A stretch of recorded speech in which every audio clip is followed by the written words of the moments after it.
नमस्ते सदा वत्सले मातृभूमि।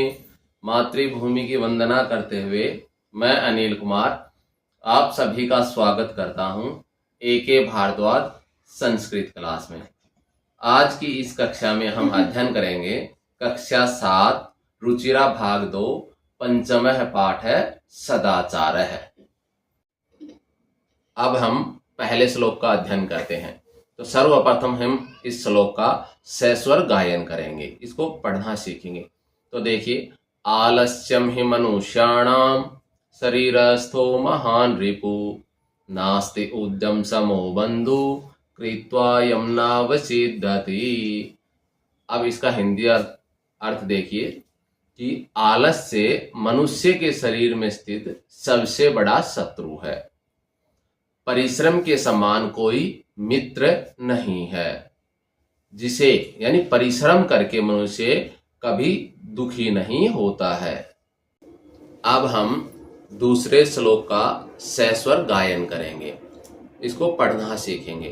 तो देखिए, स्वः कार्य मध्य कुर्वेत् पूर्वाहन्ये च अप्राहन्निकम नहीं प्रतीक्षते मृत्यु कृतमस्य न वा कृतम। अब इसका हिंदी सरलार्थ देखिए कि आने वाले कल का कार्य आज करना चाहिए, दोपहर के बाद का कार्य दोपहर से पहले करना चाहिए, क्योंकि मृत्यु प्रतीक्षा नहीं करती कि कार्य हुआ या नहीं हुआ है। अब हम श्लोक संख्या 3 पढ़ेंगे। इसका सर्वप्रथम हम सस्वर गायन करते हैं। तो देखिए, सत्यम ब्रूयात् प्रियम ब्रूयात् न ब्रूयात् सत्यम प्रियम प्रियम च नानृतम ब्रूयात् एषः धर्म सनातनः। अब इसका हिंदी अर्थ देखिए, सत्यम ब्रूयात् यानी सत्य बोलना चाहिए, प्रियम ब्रूयात् यानी प्रिय बोलना चाहिए, न ब्रूयात् सत्यम अप्रियम यानी अप्रिय सत्य नहीं बोलना चाहिए, और प्रियम च नानृतम ब्रूयात् प्रिय लगने वाला असत्य नहीं बोलना चाहिए। एषः धर्म सनातन है, यही सनातन धर्म है। सनातन यानी जो सदा से चला आ रहा है। अब हम श्लोक संख्या 4 का अध्ययन करेंगे। तो सबसे पहले इसका भी हम सस्वर गायन करते हैं। तो देखिए, सर्वदा व्यवहारे स्यात् औदार्यं सत्यता तथा ऋजुता मृदुता चापि कौटिल्यं न कदाचन। अब देखिए, इसका हिंदी सरलार्थ करते हैं। तो सर्वदा व्यवहारे स्यात् औदार्यं सत्यता तथा यानी व्यवहार में हमेशा उदारता तथा सच्चाई होनी चाहिए। और क्या होना चाहिए, देखिए, ऋजुता मृदुता चापी यानी सरलता और कोमलता भी होनी चाहिए। कौटिल्यम न कदाचन है यानी व्यवहार में कभी भी कुटिलता नहीं होनी चाहिए। अब श्लोक संख्या 5, इसका भी हम पहले सस्वर गायन करेंगे, यानी इसको लय के साथ पढ़ना सीखेंगे। तो देखिए, सुनिए, श्रेष्ठम जनम गुरुम चापि मातरम पितरम तथा मनसा कर्मणा वाचा सेवेतः सततम सदा। अब देखिए, इसका हिंदी अर्थ करते हैं कि हमेशा सज्जन, गुरुजन और माता पिता की मन से, कर्म से और वाणी से निरंतर सेवा करनी चाहिए। अब हम इस अध्याय का अंतिम श्लोक पढ़ते हैं। तो इसका भी सस्वर गायन करेंगे। तो देखिए, मित्रेण कलहं कृत्वा न कदापि सुखी जन इति ज्ञात्वा प्रयासेन तदेव परिवर्जयेत्। अब इसका हम हिंदी अर्थ करते हैं कि मित्र के साथ झगड़ा करके मनुष्य कभी भी सुखी नहीं रहता है। यह बात जानकर प्रयत्न पूर्वक उससे यानी झगड़े से बचना चाहिए। तो इस प्रकार से हमारे ये सभी 6 के 6 श्लोक हैं, वो हमने सस्वर गायन करना सीख लिया है और इनका हिंदी सरलार्थ भी सीख लिया है। अब हम इस अध्याय के प्रश्न उत्तर करेंगे। अभ्यास में अब हम पहला प्रश्न देखिए कि सर्वान श्लोकान सस्वरम गायत, यानी सभी श्लोकों को लय के साथ गाइए। और ये कार्य हम जब हम हिंदी सरलार्थ कर रहे थे तो उससे पूर्व हमने श्लोकों का सस्वर गायन किया था, तो बस हमें ये श्लोक पढ़ने आने चाहिए। अब हम इस अध्याय का दूसरा प्रश्न करते हैं। तो दूसरा प्रश्न है उपयुक्त कथनानाम समक्षम आम, अनुपयुक्त कथनानाम समक्षम न इति लिखत, यानी जो कथन सही है उनके आगे आपको आम लिखना है, आम यानी हाँ, और जो कथन अनुपयुक्त है यानी गलत है उनके आगे आपको न लिखना है। तो कै का हमारा वाक्य देखिए, प्रातः काले ईश्वरम स्मरेत, यानी कि हमें सुबह ईश्वर का स्मरण करना चाहिए। तो ये बात सही है, इसलिए इसके आगे लिखेंगे हम आम। द्वितीय वाक्य देखिए, अनृतम ब्रूयात, यानी झूठ बोलना चाहिए। तो ये बात सही नहीं है, तो इसलिए इस वाक्य हम लिखेंगे न। तीसरा वाक्य है इसमें कि मनसा श्रेष्ठ जन्म सेवेत, यानी हमें मन से श्रेष्ठ लोगों की सेवा करनी चाहिए। तो इसलिए इस वाक्य के आगे हम लिखेंगे आम यानी हाँ। चौथा वाक्य देखिए इसमें कि मित्रेण कलहम कृत्वा जनः सुखी भवेत्, यानी कि दोस्त से लड़ाई करके व्यक्ति सुखी होता है। तो ये बात सही नहीं है, गलत है, इसलिए इसके आगे लिखेंगे न। अंतिम वाक्य देखिए कि स्वह कार्यम अद्य कुर्वीत, यानी कल का काम आज ही करना चाहिए। तो ये बात सही है, हमें अपना कार्य अगले दिवस पर नहीं छोड़ना चाहिए, इसलिए इसके आगे हम लिखेंगे आम यानी हाँ। अब प्रश्न संख्या 3। तो 3 में क्या करना है, इसमें लिखा है एक पदेन उत्तरत, यानी कि एक पद में उत्तर दीजिए। पद यानी शब्द में, तो हमें इन प्रश्नों के उत्तर एक शब्द में देने हैं। तो पहला प्रश्न है कह न प्रतीक्षते, यानी कौन प्रतीक्षा नहीं करता। तो इसका उत्तर हो जाएगा मृत्यु, यानी मृत्यु। दूसरा है सत्यता कदा व्यवहारे स्यात्, यानी जो सच्चाई है वो हमारे व्यवहार में कब होनी चाहिए। तो इसका उत्तर हो जाएगा सर्वदा, यानी हमेशा, यानी सत्यता हमारे व्यवहार में हमेशा होनी चाहिए। तीसरा भाग देखिए किम ब्रूयात, यानी हमें कैसा बोलना चाहिए। तो इसका उत्तर हो जाएगा सत्यम, यानी हमें हमेशा सच बोलना चाहिए। चौथा भाग देखिए इसका केन सह कलहम कृत्वा नरः सुखी न भवेत्, यानी किसके साथ कलह करके लड़ाई करके व्यक्ति सुखी नहीं होता है। तो इसका उत्तर हो जाएगा मित्रेण, यानी दोस्त से, यानी दोस्त से लड़ाई करके हम कभी सुखी नहीं रह सकते। अब इस प्रश्न का आखिरी भाग देखिए, ये है कि कह महारिपुः अस्माकं शरीरे तिष्ठति, कि कौन सा सबसे बड़ा दुश्मन हमारे शरीर में ही रहता है। तो इसका उत्तर हो जाएगा आलस्यम, यानी आलस्य है वो मनुष्य के शरीर में स्थित उसका सबसे बड़ा दुश्मन है। अब करते हैं प्रश्न संख्या 4। तो क्या है इसमें रेखांकित पदानि आधृत्य प्रश्न निर्माणम कुरुतः, यानी रेखांकित पद को आधार बना करके प्रश्न निर्माण करो। तो पहले लाइन देखिए मृत्यु न प्रतीक्षते, इसमें जो रेखांकित पद है वो है मृत्यु।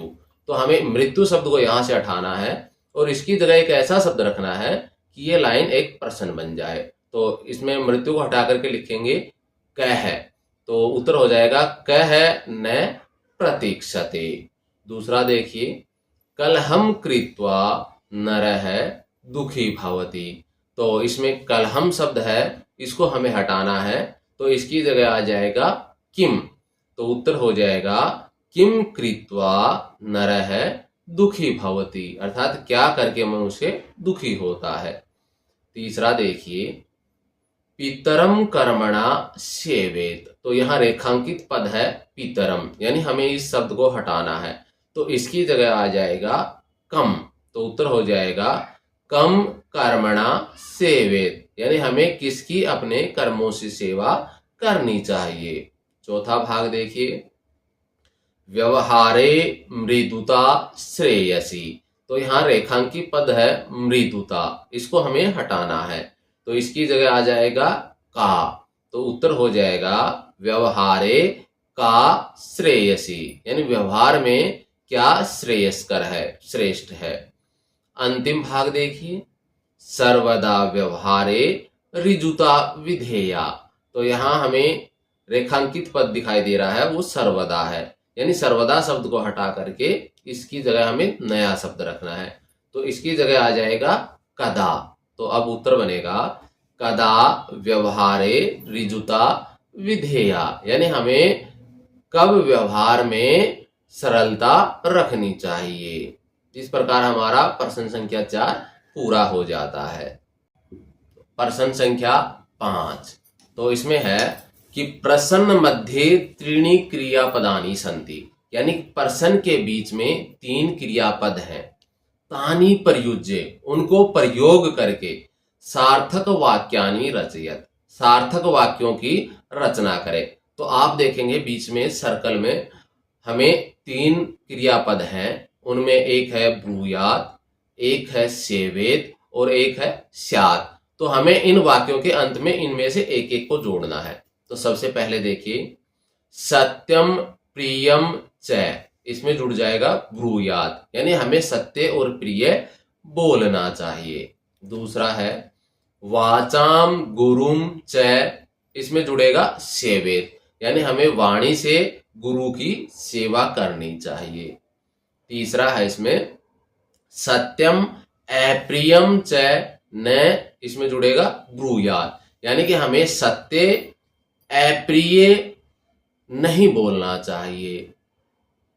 चौथा देखिए, व्यवहारे कदाचन है कौटिल्यम न स्यात्, यानी व्यवहार में कभी भी कुटिलता नहीं होनी चाहिए। पांचवा देखिए, श्रेष्ठ जन्म कर्मणा सेवेत, यानी श्रेष्ठ व्यक्ति की हमें कर्म से सेवा करनी चाहिए। छठा वाक्य बनेगा व्यवहारे सर्वदा औदार्यम, तो इसमें जुड़ जाएगा स्यात्, यानी होनी चाहिए, व्यवहार में हमेशा उदारता होनी चाहिए। सातवां वाक्य देखिए, ऐन्द्रितम प्रियम च न ब्रूयात्, यानी झूठा हो लेकिन वो प्यारा हो, ऐसा हमें नहीं बोलना चाहिए। और अंतिम वाक्य में जुड़ेगा सेवेत, तो ये वाक्य बनेगा मनसा मातरम पितरम च सेवेत, यानी हमें मन से माता और पिता की सेवा करनी चाहिए। इस प्रकार हम इन तीनों पदों को वाक्यों के अंत में जोड़ करके वाक्यों का निर्माण करेंगे। अब करते हैं प्रश्न संख्या 6। तो देखिए इसमें क्या करना है, मंजूषातः अव्यय पदानि चित्वा रिक्त स्थानानि पूरयत, यानी मंजूषा से अव्यय पदों को चुन करके रिक्त स्थानों की पूर्ति करे। मंजूषा बोलते हैं, ये जो बॉक्स बना करके दे रखा है इसको मंजूषा बोलते हैं। तो कै नंबर वाक्य देखिए, भक्त है खालिस्तान ईश्वरम स्मरति, तो इसमें आ जाएगा सदा, यानी भक्त हमेशा ईश्वर को स्मरण करता है। है का देखिए, असत्यम न वक्तव्यम, यानी असत्य है वो नहीं बोलना चाहिए, झूठ नहीं बोलनी चाहिए, तो इसमें आ जाएगा न। तीसरा है प्रियम खालिस्तान सत्यम वदेत, तो इसमें आ जाएगा तथा, यानी प्रिय तथा सत्य बोलना चाहिए। चौथा भाग देखिए, लता मेधा खालिस्तान विद्यालयम गच्छतः, तो इसमें आ जाएगा च, यानी लता और मेधा विद्यालय जाती हैं। पांचवा भाग देखिए, खालिस्तान दे रखा है सबसे पहले और फिर लिखा है कुशली भवान, तो इसमें आ जाएगा अपि। अपि जिस भी वाक्य के शुरू में आता है तो वो प्रश्न बन जाता है, तो इसका अर्थ हो जाएगा क्या आप सभी ठीक है। अंतिम भाग देखिए इसका कि महात्मा गांधी खालिस्तान अहिंसा न अत्यजात। तो इसमें आ जाएगा कदाचन। कदाचन यानी कभी भी, कि महात्मा गांधी ने कभी भी अहिंसा को नहीं त्यागा।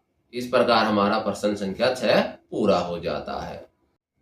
अब करते हैं हम इस पाठ का अंतिम प्रश्न। तो अंतिम प्रश्न में क्या है देखिए, चित्रम दृष्ट्वा यानी चित्र को देख करके, मंजूषातः पदानी च प्रयुज्य यानी बॉक्स में दिए हुए शब्दों का प्रयोग करके, वाक्यानि रचयत यानी वाक्यों की रचना करें। तो देखिए ये जो बॉक्स में शब्द दे रखे हैं इनको ही प्रयोग करके हम वाक्य बनाते हैं। पहला वाक्य बन जाएगा शिक्षक है श्याम पट्टे लिखती, यानी शिक्षक है वो ब्लैक बोर्ड पर लिखता है। दूसरा बन जाएगा सह श्याम पट्टे प्रसन्नम लिखती, यानी वह ब्लैक बोर्ड पर प्रश्न लिखता है। तीसरा वाक्य बन जाएगा छात्राः कक्षायाम पठन्ति, यानी सभी छात्र कक्षा में पढ़ते हैं। और अंतिम चौथा वाक्य बन जाएगा इसमें ते पुस्तिकायाम उत्तराणि लिखन्ति, यानी वे सभी कॉपियों में उत्तर लिखते हैं। तो हम ये वाक्य बनाने में इन शब्दों की भी सहायता ले सकते हैं और इस चित्र को देख करके भी वाक्य बना सकते हैं। इस प्रकार से बच्चों हमारा ये पाठ पूरा हो जाता है। इसमें हमने इसका हिंदी सरलार्थ सीखा और इस पाठ के प्रश्न उत्तरों को जाना। यदि आप सभी इसी तरह के और वीडियो देखना चाहते हैं तो चैनल को लाइक, शेयर और सब्सक्राइब करें। धन्यवाद।